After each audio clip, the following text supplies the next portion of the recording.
The third pathway is experiencing crisis events during childhood.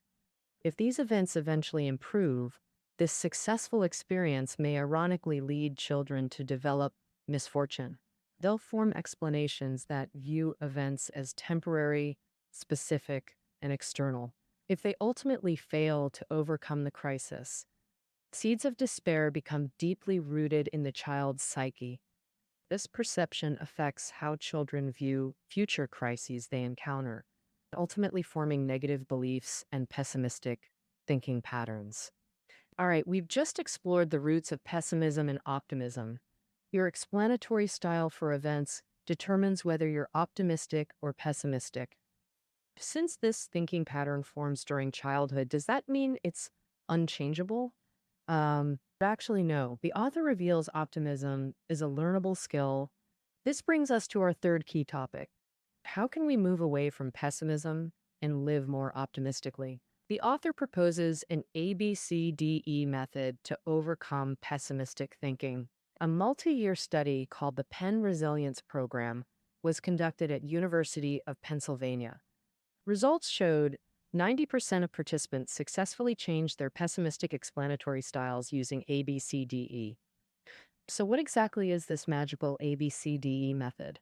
How does one implement it? Let's first examine the ABC pattern within the ABCDE method. This model was originally developed by psychologist Albert Ellis. A stands for adversity.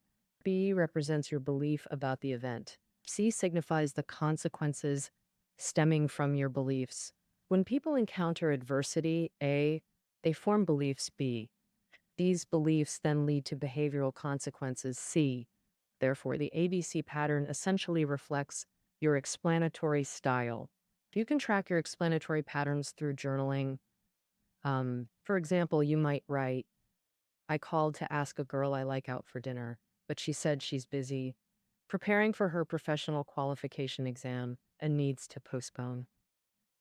The second part records your beliefs about the event without subjective feelings. Your thought might be, nobody actually believes her excuses. She just doesn't like me and doesn't want to go out. The third part documents your actual feelings and behaviors. Typically, you'll experience multiple feelings, record them all. For instance, I feel stupid, awkward, and unattractive. I imagined mutual interest where none existed. Practice recording multiple ABC pattern cases. If you consistently show pessimistic patterns, activate the crucial D step, disputation, to break the negative cycle. The D step involves debating your negative thoughts. By learning self-rebuttal, you can effectively transform pessimistic patterns. This skill prevents depression when facing future adversities. How exactly should you dispute these thoughts? The book outlines 4 key approaches. First, evidence. Challenge thoughts by proving they distort reality. Example, recall her regular late-night conversations with you. At group gatherings, she always sits beside you. She clearly doesn't dislike you. Moreover, your height, appearance, conversation skills, and career are all decent. With counter evidence, proceed to approach 2, alternative possibilities. Events usually have multiple causes, not just one. Our rejection could genuinely be about exam preparation. Maybe she felt unwell, felt shy about dating, or actually isn't interested. Pessimists focus on worst-case explanations. Your mission: break this habit by training yourself to consider various possibilities. Focus on changeable, specific, and impersonal causes. Approach 3, implications. What if your negative thought aligns with reality? In this case, ask, even if my thought is true, how harmful are its consequences? Suppose the girl actually kept you as backup and left after finding a boyfriend. Am I destined to marry only her? Could I never find another girl in my life? Is this girl worth all the heartache? Approach 4, usefulness. Obsessing over her disinterest only harms your productivity. Persisting with this thought brings more pain. What value does this belief provide you? Letting go brings peace.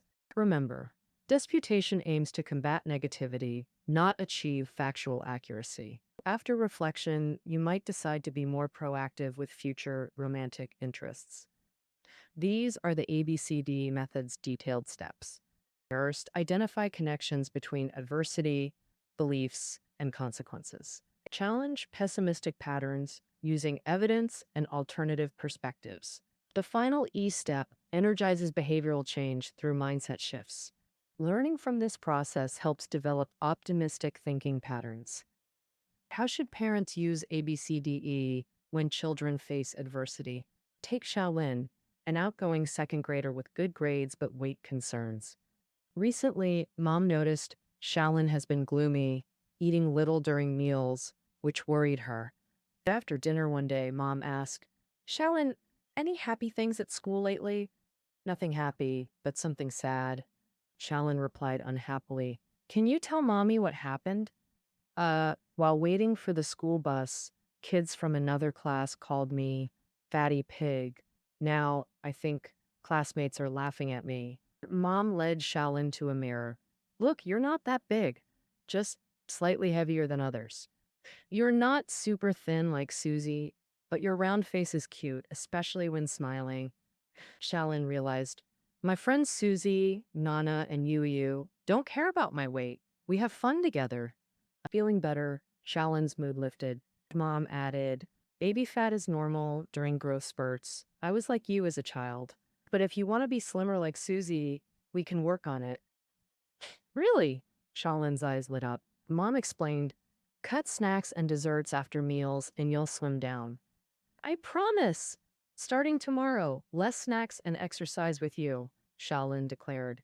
In this case, teasing about weight is adversity A.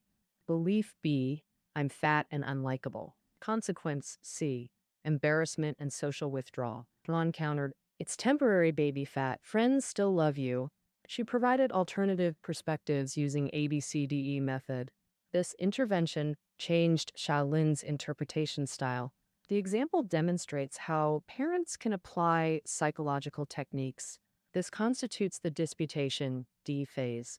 Shaolin's motivation E emerged through maternal guidance. Shaolin decided to reduce snacks and increase exercise. Parents should monitor children's emotional states and intervene promptly. First, help identify ABC patterns, then cultivate positive interpretations to develop optimism. Some critics argue ABCDE might encourage blame shifting. The author clarifies, this method teaches constructive self-dialogue, not selfishness. Let's recap the book's core concepts. Life experiences shape two worldviews, pessimism versus optimism. The determining factor lies in individual explanatory styles. Though formed in childhood, these styles can be reshaped through learned optimism.